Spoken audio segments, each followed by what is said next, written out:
The sun came up on Sunday and Monday to beautiful days in Northeast Ohio, despite what we're all feeling from Saturday. We're still here. We hope you're still here. We've got a lot to unpack still from the Guardians ALCS loss before we get into the winter and what the club has to do to end the longest title drought in North American pro sports. Tanner Bobby of the Guardians, and you're listening to Locked On Guardians. You are Locked On Guardians, your daily podcast on the Cleveland Guardians. Part of the Locked On Podcast Network, your team every day. Hello and welcome to the show today. This episode is brought to you by Prize Picks. Download the app, use the code LOCKEDONMLB to win $50 instantly when you play your first $5 lineup. Prize Picks, run your game. On today's show, thank you all for being here with us. We're going to kind of talk about what was the downfall of the Guardians in the ALCS. I think a lot of us already know that, but we'll probably try to cover a little bit more. We'll talk about what we learned about the postseason and the Guardians this year. And we're talking about what's next for the Guardians in the offseason and what's next for us as a show. A lot to look forward to, honestly, Jeff. I'm as disheartened as I was, and I also want to give a quick shout out and thank you to everybody this year who listened.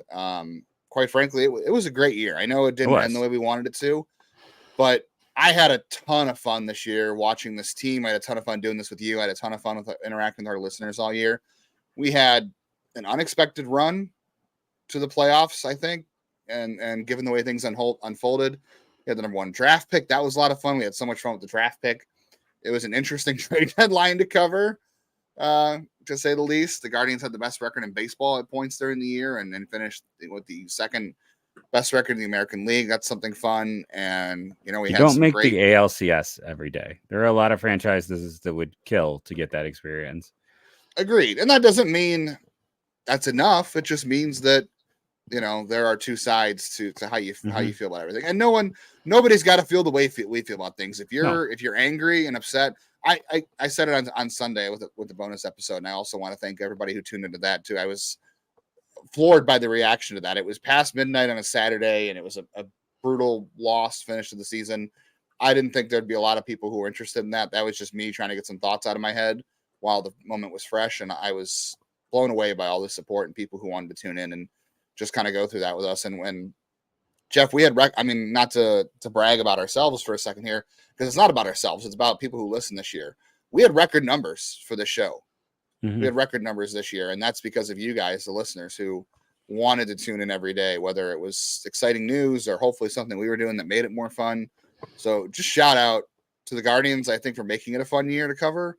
And also the fans who just tuned in every day and the entire season, no matter what happened, that made it worth showing up here. You and I love doing this together. We love talking baseball. We love baseball, but it's a lot more fun when people are excited and there's something exciting to cover. And it's a lot more fun when people are enjoying the ride with us. So, just want to say before we unpack things today about the ALCS that, thank you to all the listeners that we're not here without you guys. And we hope you guys had as much fun as we did. And, we're going through the same things as you. Baseball season, the end of baseball season is always depressing. There's no two ways around it. No matter if it's in September or October, it's always a bummer, truthfully, in my head. It always has been since I was a kid. Yeah,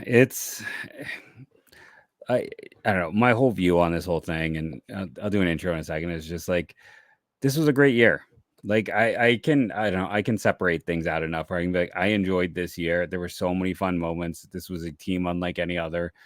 And yeah, it was incredibly frustrating in the ALCS because they had a chance. Like, it's very easy where multiple, like right now they could be advancing. Like, it's very easy. And I know we'll get to that more, but like, that's what makes it frustrating is, this team was good enough to do this. No, the Yankees are great. If you're a Yankees fan, I'm not saying your team isn't a great team. You're a great team, but they are too. They are too. But like, Cleveland could have easily taken all 3 games at home very easily. Like, there's you can just see the pathways. They're there. And we'll get into all of that. But like, I can be annoyed, but I'm also very good. I guess that's always been my superpower of like switching things off. Like, I'm like, okay, turning off that switch, walking away. I can appreciate everything. It's like all the signs they put up around schools. Like, it's not about the destination, it's about the journey.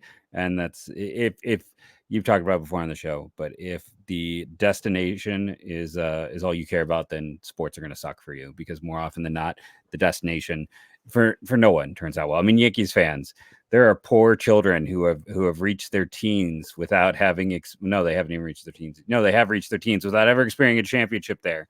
And to them, it feels like agony. It's like it's all relative.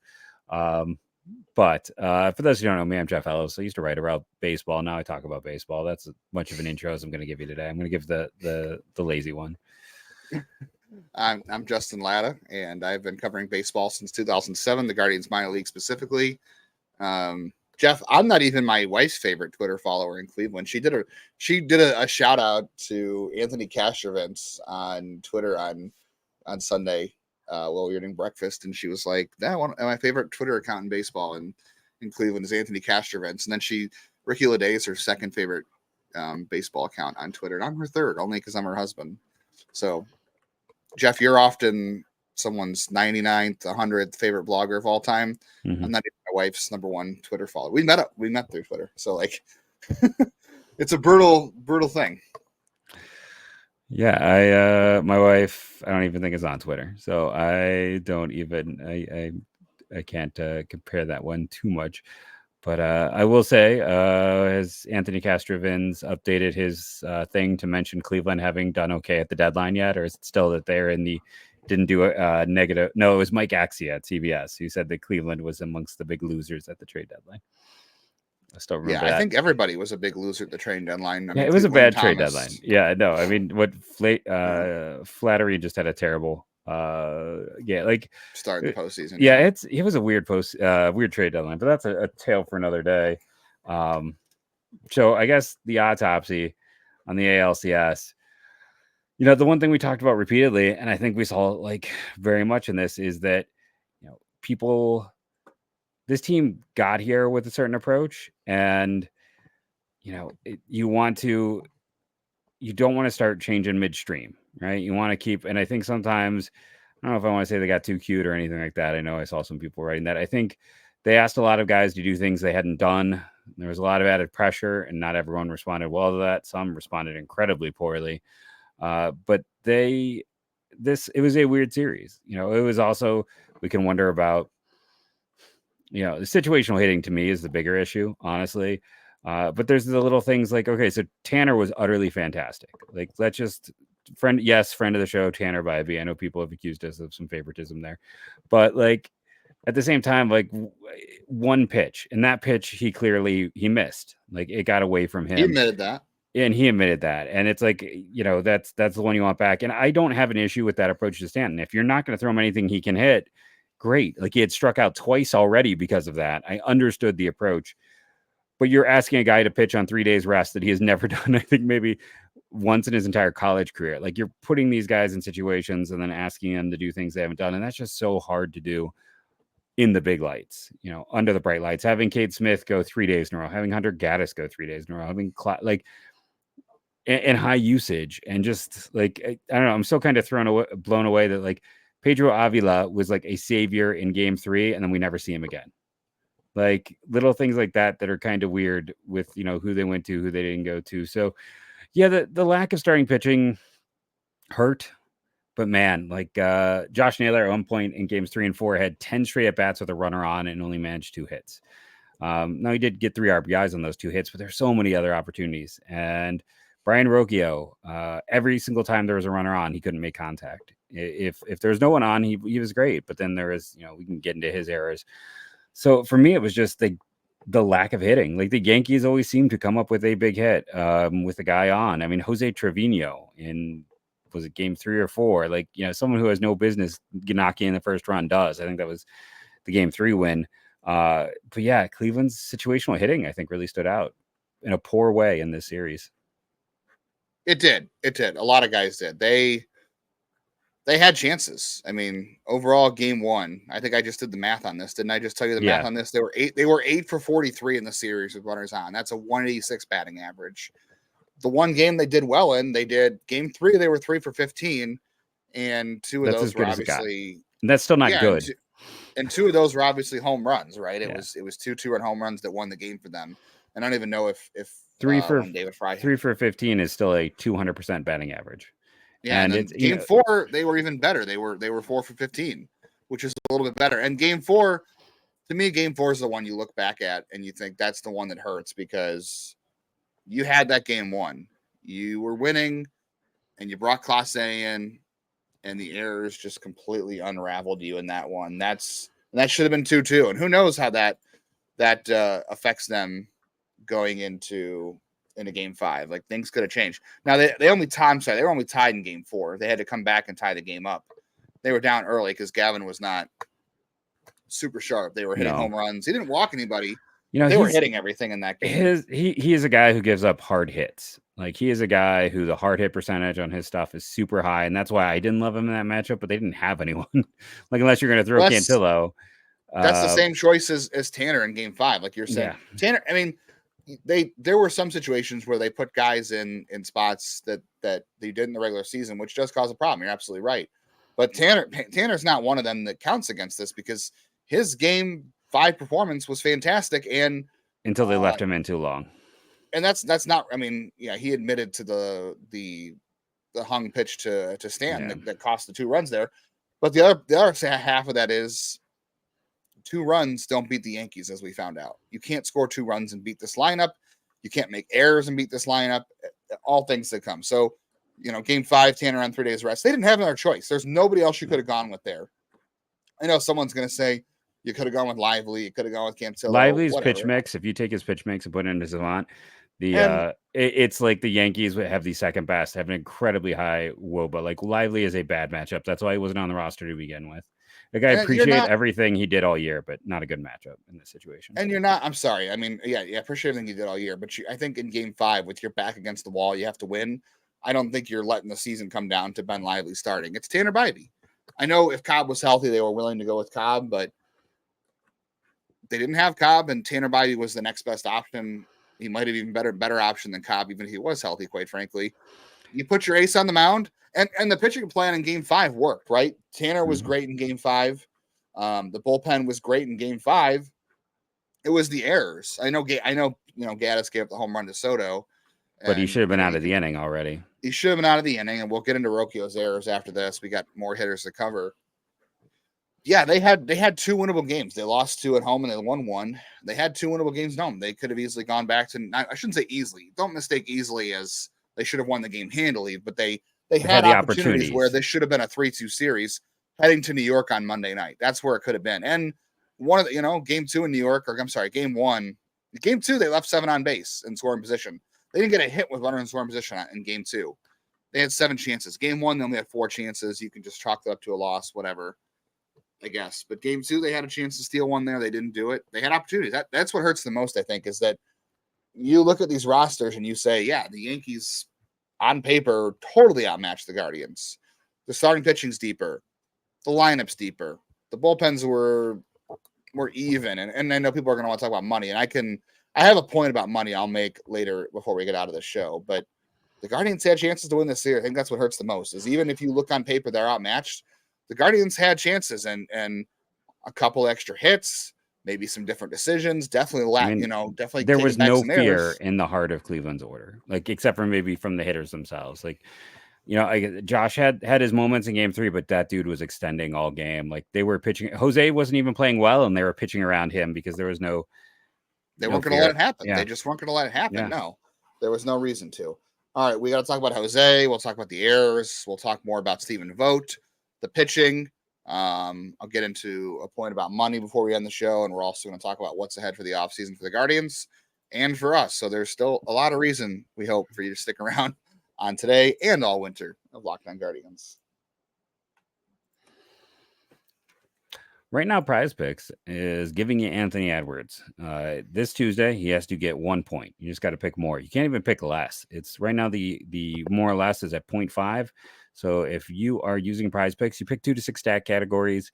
You pick more or less, and it's as simple as that. It's as they used to say, it's that easy. I'm not going to look at baseball ones because that season is done, but you can look at NFL fourth quarter. You can look at just NFL.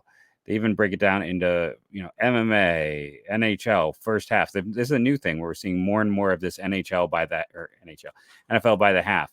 So there's a lot of fun things, new things going on right now at Prize Picks. So go check it out for yourself. And they have a fantastic deal where when you play you play 5, you get 50. So you want to sign up today and you'll get $50 instantly.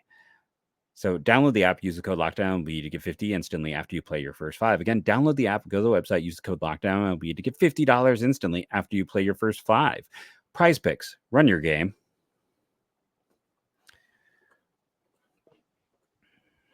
All right, Jeff, let's get back into this one. So the other thing we talked about, is the lack of starting pitching, or was it the lack of situational hitting? And you're talking about putting guys in situations you haven't done all year. To me, I look at game 2 with Tanner. I know they pulled him early. They didn't have a choice with Cobb. Game 1. Let's go there. Cobb hadn't pitched in a month, and he was obviously not feeling great. He had the back issue pop up, whatever. The first choice was to put Joey Cantillo, into runners on spot in a relief outing. He had never come in with runners on before out of the bullpen. He had limited bullpen experience. They're in Yankee Stadium game 1. Where he pitched awful his first appearance in Yankee Stadium in the regular season.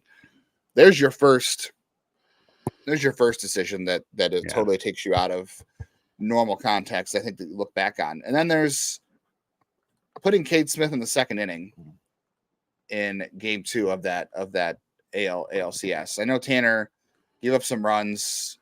Another Rocchio error hurt him there. You're putting Cade Smith in the third inning. And I talked a lot about this on the bonus show on Saturday night into Sunday morning. Why it didn't work with this bullpen as great as they were versus 2016? Because we said this is the best bullpen the Guardians have ever had, probably best bullpen that most teams have ever had in Major League Baseball history with how great they were. The reason it didn't work is because they got worn down. The difference between this team and the 2016 team is you had Corey Kluber, who was able to go 5, 6, sometimes 7 innings in the playoffs. You didn't have to. ALDS was only 3 games. They swept Boston, right? So you didn't have to go to Kluber multiple times.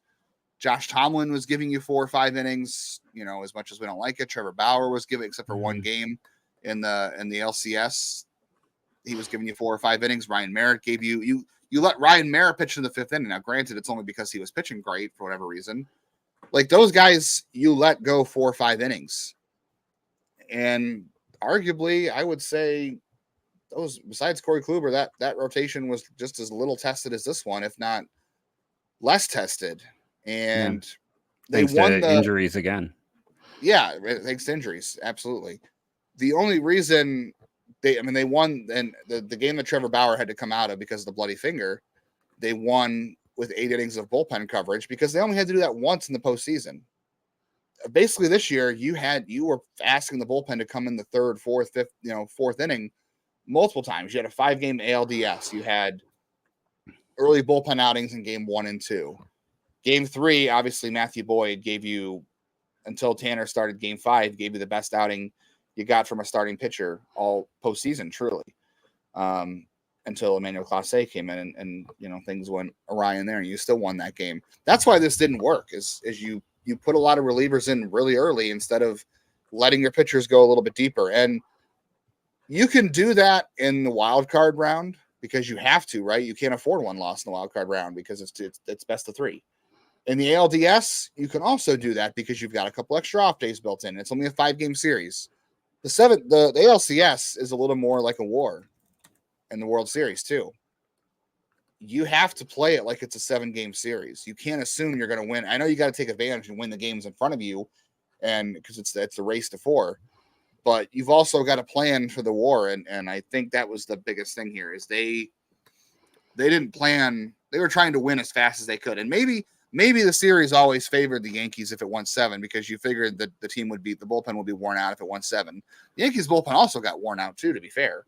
Although they added a new reliever in Mark Leither Jr., who allowed some inherited runners to score, but he also ended up being a big hero for them, which is crazy. But I feel like there was a lot of, I don't want to say mistrust, but I think I think just that was the reason they overtaxed the bullpen. That's what happened is you didn't get enough length out of your starters by choice or just by lack of performance. But that's why this historical bullpen that we talked about all year that was going to be the key to the postseason, you can't overextend them in the bullpen. There have been runs. They overextended them all year, unfortunately, though. That was kind of the lead up to it, is we'd seen this slowly building. I guess, but I still think if they were managed better in the postseason, it would have been a little better. Look at the Royals in 2015 when they won the World Series, right? You were still getting Johnny Cueto and Edison Volquez and Giordano Ventura, RIP. Those guys were getting you 5 innings. You could go 6, 7, 8, 9. Yeah. It's a lot harder to go seven innings of bullpen coverage, and 6 innings of bullpen coverage. We've talked about with Jose, right? Like, guys have comfortability factors. Guys are used to being in certain spots, coming in certain situations. And this is a very young bullpen. First postseason experience for basically everyone who was in Class A. And I think one of the things that kind of stands out is you're asking these relievers to all of a sudden do things they haven't really done all year and come in situations that were not their typical innings. And we know even from past experience with Class A that, like, sending him out in the 8th has never been always the best approach with him. Like, that is sometimes a point where, he has shown some struggling. Like, there's certain guys who just feel comfortable in a certain role. Like, everyone still brings up, like, why doesn't Jose hit 2? Because he doesn't want to. That's why Jose doesn't hit 2. He hits 3 because that's where Jose wants to hit, and it's where he feels the most comfortable. I think, one of the secret weapons of this bullpen was just having a very steady idea of a 7, 8, 9. And I know the idea is to go to Cade Smith when there's the biggest inflection point.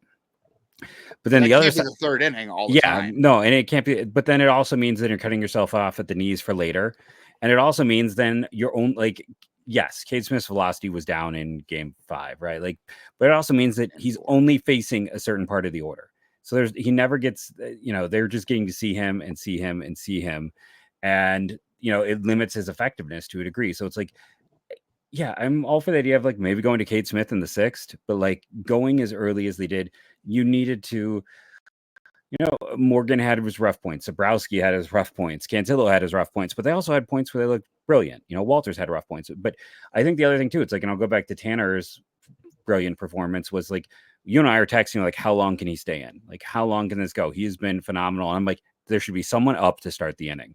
If anyone reaches, you go to the pen. That did not happen. It took 2 people reaching, and he still had to work his way, and he did a good job against Judge. But it's like, you also have to realize that just because you're cruising doesn't mean you'll always keep cruising. Yes, it's like, that's the fallacy. Everyone's like, this guy's doing great. Why don't you leave him in? Until he's not. Right. Until it's working, until it's not working. You have to be so careful in the postseason about that. Is just because he's cruising doesn't mean he's going to keep cruising.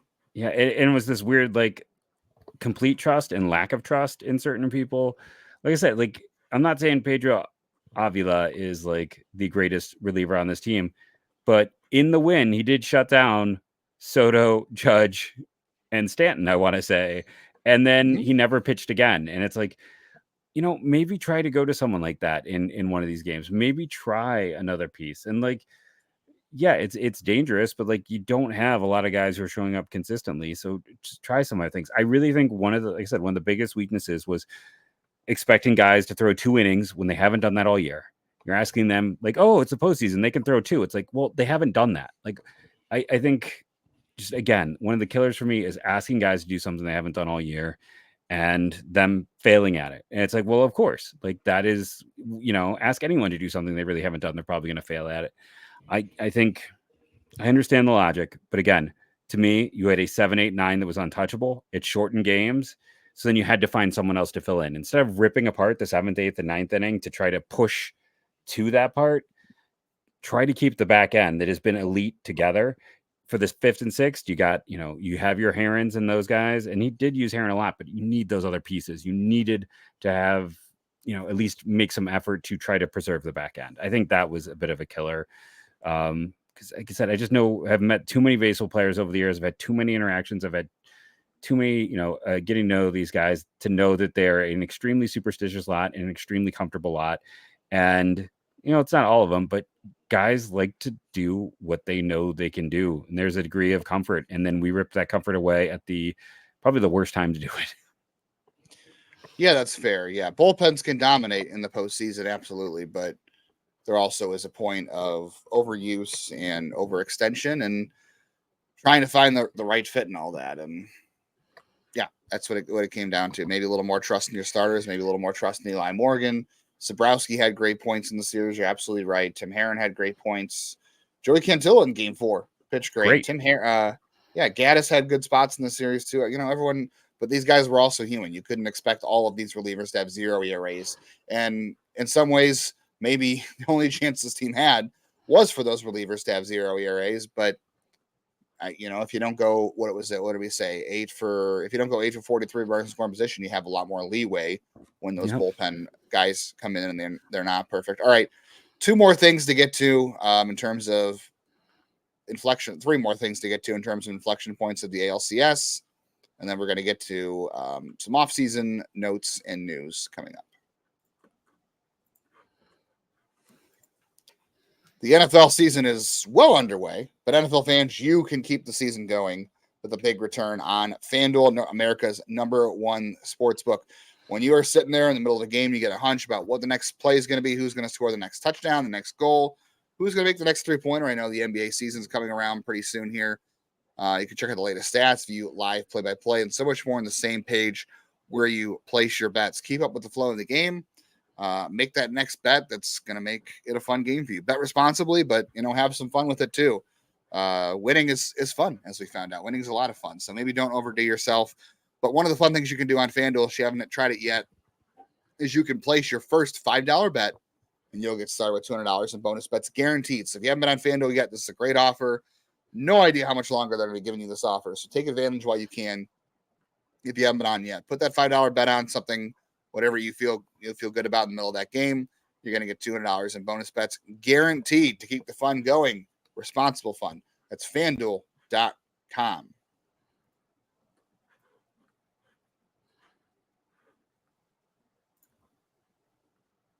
No idea what just happened there, but if you're one of those people who likes to be in more misery, you can. No, it's not misery. We love Sully. We love Locked On MLB, as we always say. Sully will get you prepared for the Fall Classic, which is increasingly looking like, as we're recording this, the Yankees and Dodgers. If you are that kind of person, Sully will have all that covered for you. Locked On MLB, part of the Locked On Podcast Network. Your team every day, especially the Yankees and the Dodgers. Said that a little begrudgingly. No, we have friends who cover those teams, and we like those friends. And the Yankees fans were nowhere near as bad as Tigers fans in our comments, if I'm being honest. There was I mean, I'm not saying that they were all perfect, but don't get me wrong. I definitely had to block more Tigers fans than I. Let's quickly start with Jose. This is probably a bigger conversation we can have the rest of the offseason. Yeah. But it was a tough game. He left a lot of runners on base. He left with 2 outs. He left 10 runners on base in this series. Very tough to do. I'm sorry. He left 2 runners on base with 2 outs in this series. He left 10 on base overall in this series. He had 3 walks with runners on base. 2 of them were intentional. He drove in 2 runs. One was a double and one was a sac fly. Just a real lack of impact. I mean, Giancarlo Stanton had 4 hits the entire series. Guess what, Jeff? They were all 4 home runs. Aaron Judge had 3 hits all series. 2 were home runs. Juan Soto had a great series overall. The bottom of the order had a great series. But their stars, they didn't get a lot of hits. But you want to know when they got hits? They got hits when it mattered. I think Juan Soto hit 1. Did Juan Soto even hit? I think his game 1 homer was a solo homer. But then he hit a 3-run homer in Cleveland, a 2-run homer in Cleveland. Judge hit a 2-run homer. Stanton hit a pair of home runs with runners on. Like, all the times those guys came through were with runners on. And that's the difference between being the Yankees and the Guardians, is that that's what they do. They hit home runs. Those guys, like I said, Aaron Judge, what did Aaron Judge do this series? He had 4 hits out of 18 at-bats. That's not a great percentage overall when you look at the big picture, but guess what? Those three hits drove in 6 runs because of 2 homers. Same with Giancarlo Stanton. He had 18 trips to the plate. I'm sorry, he had 30. No, he had 25 trips to the plate. 4 of them drove in 7 runs. He walked some other times. So what did I just say? He had 25 trips to the plate. 11 times he either reached base or hit a home run. That's a pretty good percentage. That's what the Yankees do. That's the difference. That, you know, and people are going to say, well, there's the money. And you're not wrong about the money. The only thing about the money I would say is this. The Yankees had bullpen, their big two in their bullpen, right? They kind of had a big two. It was Tommy Kahnle was in there too, but it was Clay Holmes and Luke Weaver. Mm-hmm. The difference in the money for the Yankees to me is, yes, there's Soto, Judge, and Stanton. That's hard to replicate. But the money also gives them a lot of leeway to claim guys like Clay Holmes and Luke Weaver off waivers and use the money they spend on player development and research and development and coaching, the money you don't see publicly, and turn those guys into key players, right? Like Luke Weaver and Clay Holmes were nobodies the last 5 years until they got to New York. I mean, they did trade decent prospects for Clay Holmes. He was at least kind of interesting in Pittsburgh. Okay. I'll say, but Luke Weaver, the monster he is. Yeah, he was not who he was. I mean, it's not like they trade great prospects, just decent one. Luke Weaver was complete scrap heap that was free to any good home. Like, you know, it's like that sign. They spend money on research and development and coaching, and they take those players and they turn them into what they got there. And that's the money you don't see, is that the coaching and player development, the money, the research and development, technology, all that stuff. The Jose thing, I don't know. Like, he just didn't come through. Some of that was them. The story of every postseason, unfortunately. Yeah, it's been tough. And you can say, well, it's lack of protection. He needs more protection. And I think you're not wrong, because Josh Naylor also struggled too. And Lane Thomas struggled this series too. Lane Thomas drew a lot of walks, which is great. But he did more damage against the Tigers than he did in this round. And I think the Yankees were comfortable letting anybody else beat them besides Jose. Like, they had a good game plan. Tommy Kahnle, like we were talking about, I wanted to have a conversation about Emmanuel Clase and if is 2 pitches enough. And the cutter is elite, the slider. Tommy Kahnle used 1 pitch the entire series, I believe, and it worked. Yeah, it worked. And I was gonna say, well, does Emmanuel Clase need a 3rd pitch? But then you got Tommy Kahnle, who goes out and throws 46 changeups, whatever it is. Was it like? And that's the other thing that's hard about. I want to have this conversation too, and we really didn't get into it. That's the hard thing about hitting in the postseason, I will say, is that, you know, we talked a lot about, well, this guy struggles against this pitch, and this is what they're going to throw to this guy for a reason. The entire Guardians lineup, for the most part, struggled against changeups. That's exactly why Tommy Kahnle threw that many changeups. That's exactly why the Yankees won 2 when they did. Guys are keying in on stuff, and that's why it's harder to hit in the postseason. Guys are keying in. This is not stuff you see during the regular season. That's why things in the postseason are so much different. They threw a lot of changeups to Jose. They were comfortable letting anybody else beat them besides Jose, and they were going to make him get himself out. And it worked enough times. And the times it didn't work, they just decided to walk him, and they beat somebody else. And most times that worked for them. And there were arguments about doing that to Stanton. They didn't issue enough intentional walks to Stanton, or they tried, they intentionally walked Soto to get the Judge, and they paid for that. You can't walk all 3 of them all the time. Yeah. You also cannot afford to let Gleyber Torres and Alex Verdugo and Anthony Rizzo beat you. That's the big story, right? Is their big 3 hit a lot of home runs in the series that drove in runs, but those home runs were impactful because you were letting Verdugo and Volpe and you didn't take care of Torres. The bottom of the lineup. Yeah, and Anthony Rizzo especially. Like, dude didn't hit for a month. He's got 2 broken fingers. And he had, he was on base 8 times in this series. Like, you just I thought that was going to be a mistake. Like, you can go find that tweet. You can find the ice cold tweet where I'm like, Rizzo being hurt when this team having all these lefties, like, this could be a big advantage Cleveland, and it was not. Even remotely. He beat them. And Jazz Chisholm was on base 4 times in 19 at bats. That's an argument too. You can make that they should have maybe let Jazz beat them more. That's what the Yankees did. So there is that. And the Yankees also made adjustments too that Cleveland did not. Like, Austin Wells has been one of their most important hitters in the second half. You know what? He was not hitting, so they moved him down the lineup. Cleveland he just wasn't in for defense. Cleveland made 0 offensive adjustments. And the last thing we'll talk about here is the Rocchio error. So I calculated these. In game 1, he missed a pop fly. In game 4, he missed a ground ball. In game 5, he had the missed catch flip from Jimenez. After those errors occurred, 6 runs scored in the series after those 3 errors. The first one let a run in, the second one let a run in, and the third one led to 3 runs later that inning. So it's, we had 6 total runs after those errors, and in the first game he had the error, or second game he had the error that cost Tanner 16 extra pitches in the first inning. Rocchio, we said this coming into the postseason, for whatever reason, Rocchio, when he makes an error, the game just blows up. It's never an error in a 6-2 game where the Guardians are winning or losing, and it doesn't matter. When you're done, I'll give my theory. Go ahead. No, go ahead. Okay. So I think Rocchio is the opposite of a big play person. Like, I think he is. I think he, like, late in the game, I think the stress gets to him, and the other part of this is, like, yeah, he had great numbers in the series as long as no one was on base. Like, he was absolutely awful with guys on base. Like, the minute someone got up, if he was leading off an inning, great. But he, for whatever reason, like, late in the game, I don't know if he's not thinking enough, if he's on autopilot, if he's trying to do too much, but he's making simple errors. And going back and thinking about recently, we talk about why his error is so impactful, because he doesn't make an error early. It's always late. Like, later in the game, he seems to get tighter the same way. Like, he had the first inning in game two. Yeah, that's fair. But like most of his errors, when we talk about them, are late. And then, like I said, again, the stats look great. And I know I'm a stats person. That should be enough. But like, I also watched him come up, I think 7 different times with a runner on base. I'm not even saying scoring position. I'm just saying on base, and not even advance the runner, like often failing to make contact. So it's like he had these great numbers as long as he was leading on. Like, he should have been their leadoff hitter. Like, honestly, should have Rocchio one because because he can't hit if someone's on base throughout the series. But yeah, he just seemed like the moments got to be too big for him.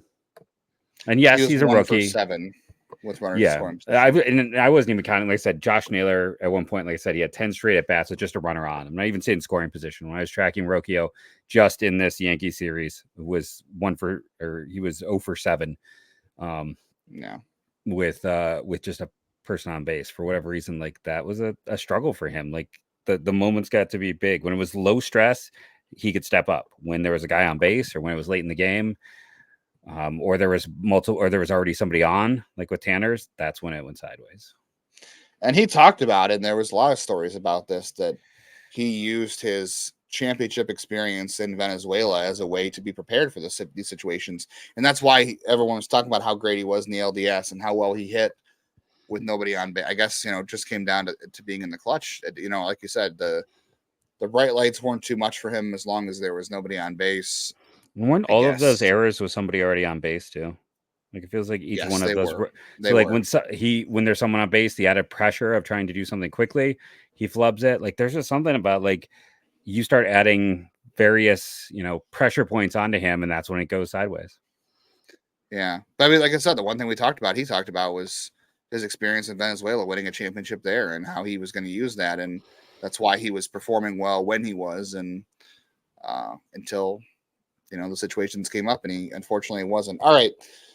We've already run a lot longer than we planned to. No shock. That's what we do here usually. So we're going to end on this note. What's next for the Guardians? What's next for us over here? So we're not going anywhere. We're still here 5 days a week through the winter meetings, which, by the way, take place December 8th through the 12th. So up until then, you can expect 5 shows a week from us, minus holidays, which is Thanksgiving, and that's it, right? At this point. Yeah. So yeah. Occasionally there might be something that comes up here or there, but like, you might hear a little bit more of we might do some solo shows to give each other a break. So we might do 3 shows a week together and 2 shows a week solo. One of us, but here we have a lot of fun stuff planned. So the Guardians on Monday or Tuesday, they haven't left to put out an exact date. So I'm assuming it's Tuesday because they haven't said anything yet.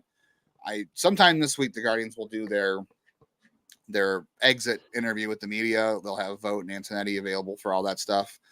And they'll do, announcements. You'll hear about who was injured at this point in the season and who's playing through what. They'll probably announce David Fry's having Tommy John, and they'll just go through that kind of stuff. And then they'll talk about what's ahead for the offseason, and they probably won't give you any real answers. It'll just be, we're hoping to improve the roster, but we're also hoping the guys come back and they'll be better. So we'll get into offseason stuff. We'll talk about procedures, 40-man stuff, injured list stuff. There's no injured list in the offseason, that kind of thing. We'll get into all that kind of stuff this week. So I think tomorrow we'll talk about any news that comes up, offseason procedure. Talking too long at this point. We'll talk about the roster and just stuff that'll happen as the season winds down or as season's over. And then as far as stuff we've got planned this offseason, I got a question about it on Saturday night. We got a lot planned this offseason, Jeff. So I have an idea for us to role play with some exit interviews with players that Jeff's not thrilled about. So we'll see how that goes. We're going to try something new. We'll do our position reviews. That usually includes us talking about everybody. Like we'll talk about every position, outfield, first, second. And we'll talk about, Andres Jimenez down to Juan Brito, down to Travis Bazzano, and we cover second base. We'll talk about reviews of all those positions. We're going to do offseason wish lists. We're going to do a thing this offseason called Top 10 Tuesday, and give us a thing you want us to do top 10s in, whether that's prospect rankings. We talked about, top postseason home runs, top 10 catchers that have ever played for Cleveland, stuff like that. We're going to do top 10 every Tuesday of different stuff. Not every Tuesday, but most Tuesdays. So if you want to give us suggestions for that, feel free. Wednesdays, we're going to do What If Wednesdays. We're going to look at some scenarios of what if this happened or what if this happened, and give us scenarios for that too.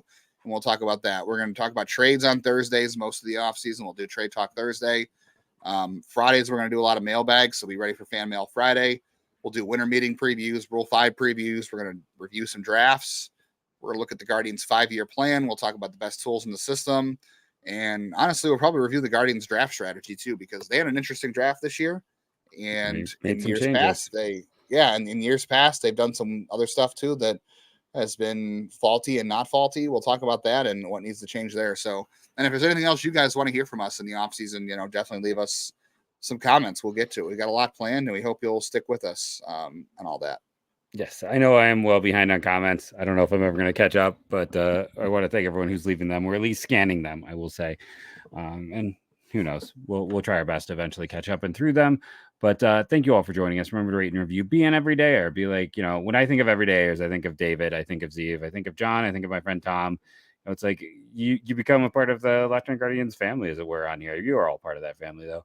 We appreciate all of you for all the support through this season. And we're hoping, even though the season's done, we're going to give you lots of reasons to continue listening every day. So make sure you are. Thank you all again for what has been a fantastic ride, a fantastic year, a fantastic everything. And go Guardians, go.